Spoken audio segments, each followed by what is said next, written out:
Shalom, shalom. First things first, I want to give our honor and praise unto Yahweh, Ba'ashem, Yahushai, Ba'ashem, Akarthadash. We say Barakatah Yahweh, Barakatah Yahushai, Barakatah Yahweh, Barakatah Yahushai, Barakatah Yahweh, Barakatah Yahushai, Ba'ashem, Akarthadash. And we give double honors to our apostle elders, which are the apostle elders, a great millstone, which feed us with knowledge, wisdom, and understanding through the spirit and power, Yahweh, Ba'ashem, Yahushai. We're in the time of the end, 2022, the year of the turn up, and it's showing itself to be that also, man. We're going through some beautiful times. Let me pull this up, make sure the sound and everything is okay. Just because it's been giving me some problems recently.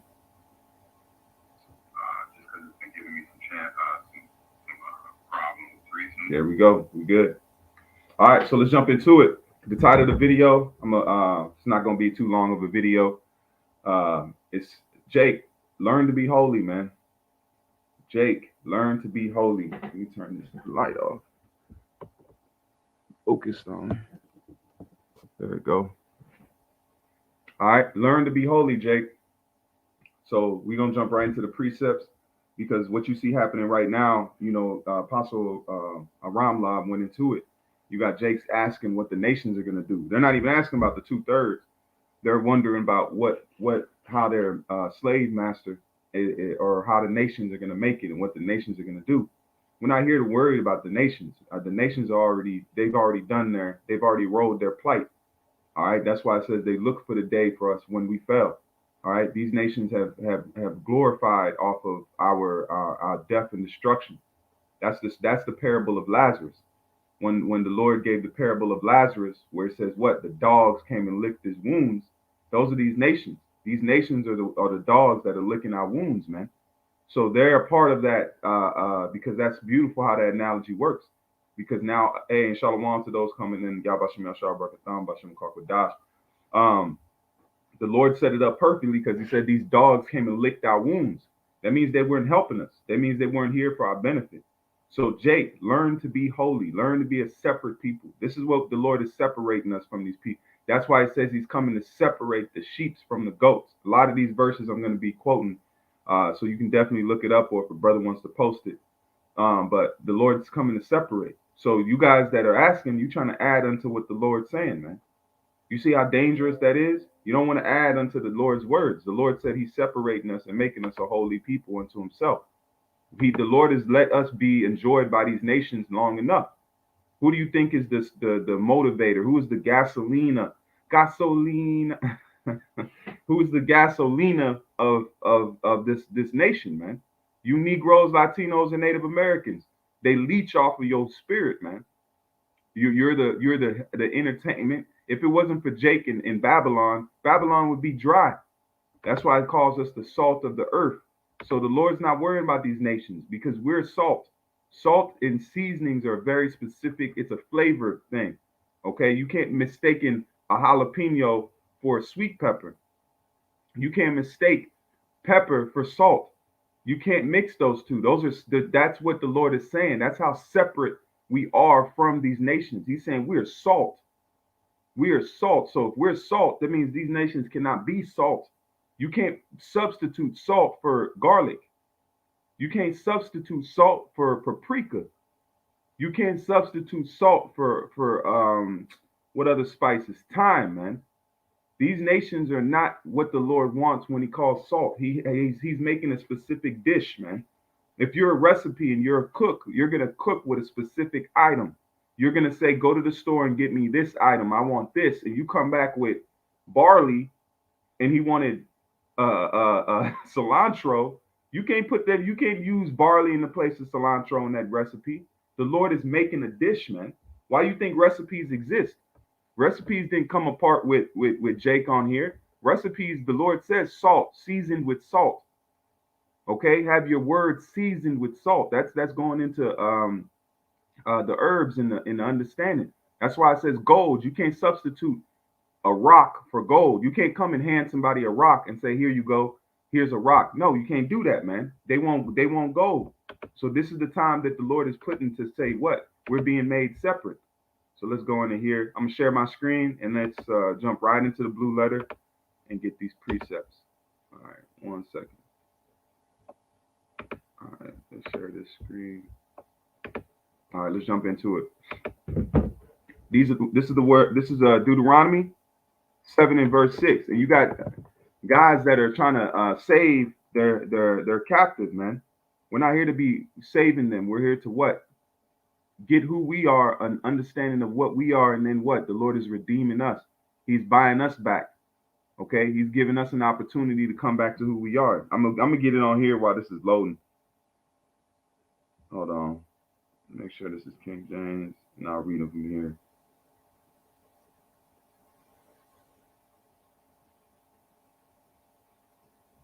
All right, this is the book of Deuteronomy. While it wants to load on here, man, I knew it was gonna give me some problems, but hey, we're gonna work through it. You got to have contingency plans. This is Deuteronomy 7 and verse 6. This is a very uh, simple scripture, but it says a lot, man, because Jake needs to go back and there we go. It says, "For thou art an holy people unto the Lord thy power, holy, separate people. The Lord thy power has chosen thee." So the Lord chose us. If you choose something, that means you pick it out of something. If you win a carnival prize, what do? They say pick a prize, and you pick it and you take it. You don't take the whole back wall. You don't take all the prizes. No, the Lord has chosen us as his prize. We're his special thing that he chose. We're what he wants, man. He's not worrying the other nations. He knows what he wants. That's why he says he keeps us as the apple of his eye. That's why he watches us through all these nations, and he says he is our husband. So he tends to us as a man tends to his garden. Okay?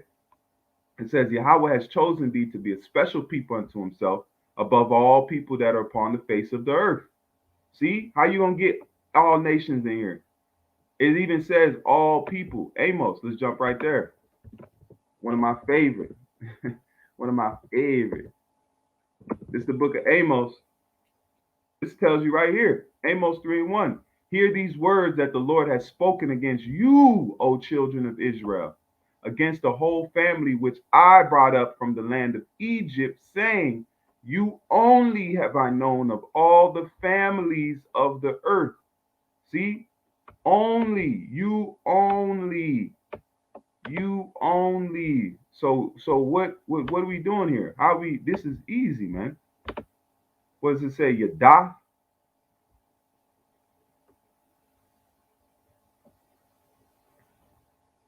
Yep. To know, learn, know, perceive, to see, find out, discern, to be acquainted with. See? To know a person carnally, he knows who we are as a nation. To know, be skillful, to know, wise, to be known, to be become known, revealed, make oneself known. That's why he brought us up to Mount Sinai, and he gave us the law. He said that he joined us to him, man. He made himself known unto us, and then he didn't make himself known to these other nations. When did he? That's when he gave us the law, statutes, and commandments, and he made himself known. He said, "I shall be your God, and you shall be my people." That's when he made himself known. He joined to us. Ezekiel 16 chapter tells you when he came and he actually picked us up out of our blood and our filthiness, man. Okay? So Yahweh Shai is saying that he's wanting us back, but then you got God saying, can I not bring my friend? Like you go out and play, and then you it's time for dinner time, and you ask your parent, can my friend eat too? No, it's our turn to eat, man. It's our turn to live life and flourish, man. Without these nations, we flourished under their rulership for so long, man. It's time for us to stand on our own. In the time of Solomon, that's the time we had a nation and we had some sort of a solo ship, a holy ship. That's when we were really the firstness of and fullness of our holiness, man. Was in the time of Solomon. All right. This is First Peter 2 and 9. It says, "But ye are a chosen generation, a royal priesthood, a holy nation, a peculiar people, that ye should show forth the praise of him who have called you out of darkness." See, and darkness is in the midst of these nations. That's why we wanted to become like these nations, and the Lord warned us. He said, "I'm gonna give you a king, but he's gonna make soldiers out of your sons. He's gonna take it for your gardens, offerings." These are the things that come with these nations. But the Lord saying that He was our King. He didn't need to be seen. He was in the midst of us. But that's when that was setting up to what? For the setting up of David, the tabernacle of David, the seed line of David, the generation of David to sit on the throne, which led down to Yahushua, which comes down to Yahushua today, which was set up as Solomon, and then he came back as Yahushua, which is to be established as the seed of David, man. So it's easy. So we're getting established under that royal banner, man. It says that ye should show forth the praise of him who have called you out of darkness into his marvelous light. That's why it says walk in light, walk in his truth, knowledge, and wisdom, which makes us holy, man. And these nations wasn't given the law. So how can they be a part of that holiness if they weren't given the law in the first place? They wasn't given that opportunity to be joined to the Lord under that covenant, man. All right. It says, which in time past were not a people, see, but are now the people of Yahweh. See, we're the people of Yahweh. So how now we're not a people broken, but then now we want to include in the situation with the Egyptian boy in the wilderness that cursed the name of the Most High. The Lord that was establishing the nation was showing Jake that we were getting ready to establish a government. That's why he was judged. That's why the Lord made that Egyptian judge like that, to say once you break the law, you get judged, man. He was an example and a footnote. That's why it was so harsh, because the law had to be attained because we were building a government. That's what's happening now. We're in the wilderness type of mentality right now.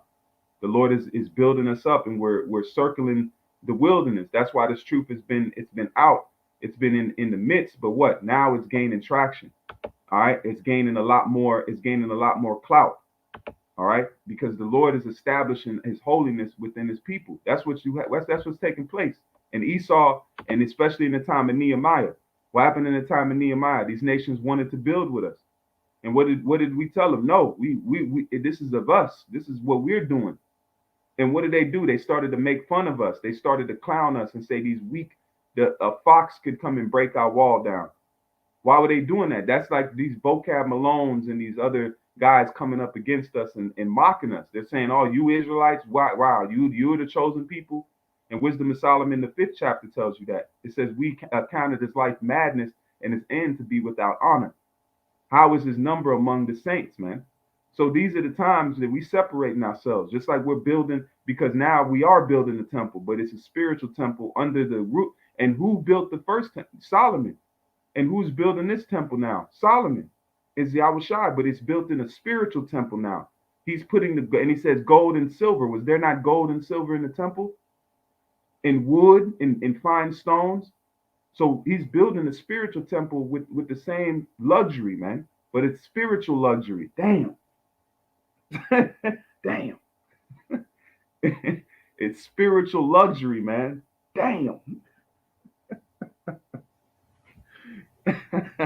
Man, that's hey, that might be a sit down. Let me jot that down. Hold on. Spiritual luxury.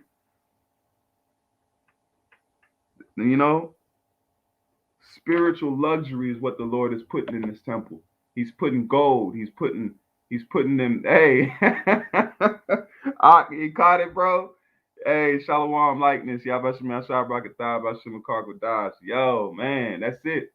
The luxury, Solomon is putting gold in the temple, but this gold is men. He said, "I shall make a man more precious than fine gold." So the Lord is building, and that's why he's refining the way he is, man. So, hey, Lord, I'm gonna leave it there on that note, man. I'm gonna leave it on spiritual luxury, man. I can't go, man. That's it. I'm gonna have to dwell on that one. I'm getting ready to start plantation anyway, but it was on my spirit to just do this quick lesson and to say Yabashim Ashai is doing his thing, man. And Jake, learn to have something, man. Golly, man. Stop trying to bring everybody. This is your thing. The Lord's blessed you. This is yours. When's the last time an Edomite won $1 million and went to the projects and helped out Jake? Gave you some money. Not when's the last time Moab bought you some egg drop soup, man? Here you go. Nice Negro. Here you go. When's the time Elam let you eat some of his lamb curry, man? So stop trying to bring them into the dinner, man. All right, I'm gonna leave it there. Hey, let me get this, brother Shalom, Virgin Islands, Shalom. This is John 15:16. It says ye have not chosen me, but I have chosen you and ordained you. This is the Lord establishing us, and you got guys that don't want to be established, man. And it says you that ye should bring forth fruit, and that your fruit should remain. Whatsoever ye shall ask of the Father in my name, he may give it to you. And we're doing it now, man. So the door is open. So Lord willing, this edifying lesson, I'm gonna leave it there. And with that, I want to say call halal, Yahweh, Ba'ashem, Yahweh Shai, Ba'ashem, and Kar Kodash. Say Barakatah Yahweh, Barakatah Yahweh Shai, Barakatah Yahweh, Barakatah Yahweh Shai, Barakatah Yahweh, Barakatah Yahweh Shai, Ba'ashem, and Kar Kodash. Until the next time, I say Shalom. Lord willing, this edifying lesson. And Jake, learn to be holy, man. All right, this is your thing. Everybody ain't going on this trip. Hey, Shalom, Shalom.